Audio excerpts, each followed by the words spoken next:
എൻ്റെ പേര് ബാബു സെബാസ്റ്റ്യൻ. ഞാൻ കോട്ടയം ഈരാറ്റുപേട്ടയിൽ നിന്ന് വരുന്നു.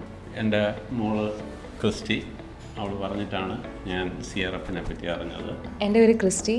ഞാൻ CRFനെ പറ്റി അറിഞ്ഞപ്പോൾ തന്നെ ഇവിടെ ജോയിൻ ചെയ്യാൻ ഞാൻ എക്സൈറ്റഡ് ആയിരുന്നു. ഇവിടെ വന്നപ്പം ഇവർ പറഞ്ഞ പോലെ തന്നെയായിരുന്നു. രാവിലെ ഞങ്ങൾക്ക് മോർണിംഗ് വാക്കും മെഡിറ്റേഷനും 5:30 ആകുമ്പോൾ എണീക്കണം. എന്നിട്ട് മോർണിംഗ് വാക്കും മെഡിറ്റേഷനും അത് കഴിഞ്ഞിട്ട് നമുക്ക് പഠിക്കാനും എല്ലാം ആവശ്യത്തിന് സമയമുണ്ടായിരുന്നു.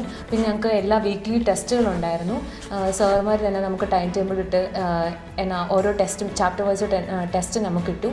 അത് കഴിഞ്ഞിട്ട് അതൊക്കെ നമുക്ക് ഇമ്പ്രൂവ് ചെയ്യാൻ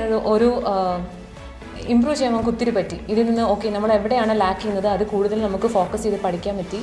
അത് കഴിഞ്ഞിട്ട് ഞങ്ങൾക്ക് നമ്മളെപ്പം ഡിമോട്ടിവേറ്റ് ആയാലും സാറുമാർ നമുക്ക് എപ്പോഴും അവൈലബിൾ ആയിരുന്നു. നമുക്ക് വീടുകളിൽ ഒരു കാരണവശാലും ഇവരുടെ ടെൻഷനും പ്രഷറും അഫോർഡ് ചെയ്യാൻ പറ്റില്ല. കാരണം പലവട്ടമാകുമ്പം നമ്മൾ തന്നെ കുറേ കൺഫ്യൂസ്ഡ് ആവും എന്ത് വേണം എന്നുള്ളത്. ടെസ്റ്റ് സീരീസ് എടുത്തു പറയേണ്ട ഒരു കാര്യമാണ്. ടെസ്റ്റ് സീരീസിലൂടെയാണ് നമുക്ക് ആദ്യമേ എക്സാമിനെ എങ്ങനെ ഫേസ് ചെയ്യണം. നമ്മൾ ശരിക്കും CA എക്സാംസ് എഴുതുന്ന പോലെ തന്നെ ഇരുന്ന് നമ്മൾ 3 hours ഇരുന്ന് ഇൻവിജിലേറ്റർ നമുക്ക് ക്വസ്റ്റ്യൻ പേപ്പർ തരുന്നു, 15 minutes റീഡിങ് ടൈം. അത് കഴിഞ്ഞിട്ട് നമ്മൾ എക്സാം എഴുതുന്നു. അപ്പോൾ ആ പ്രഷർ നമുക്ക് അന്നേരം അപ്പോൾ നമുക്ക് അത് ഹാൻഡിൽ ചെയ്യാൻ പറ്റില്ലെങ്കിലും അവിടെയാണ് എനിക്ക് മിസ്റ്റേക്ക് വന്നത്, നമുക്ക് അതിലൂടെ കറക്റ്റ് ചെയ്യാൻ പറ്റി. 3 sets ടെസ്റ്റ് സീരീസ് ഉണ്ടായിരുന്നു. അത് നമുക്ക് ഒത്തിരി ഹെൽപ്ഫുൾ ആയിരുന്നു. ടീച്ചേഴ്സ് മെൻറ്ററിങ് അത് കഴിഞ്ഞിട്ടുണ്ടായിരുന്നു. നമുക്ക് എവിടെയാണോ പോയത് ഡൗട്ട് സോൾവിങ്ങും എല്ലാം നമുക്ക് കൂടെ ഉണ്ടായിരുന്നു.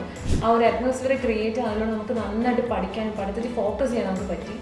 ഇങ്ങനെയൊരു പ്രസ്ഥാനം ഉള്ളത് കാരണം അവിടേക്ക് തന്നെ വിടുന്നതാണ് നമുക്ക് നല്ലത്.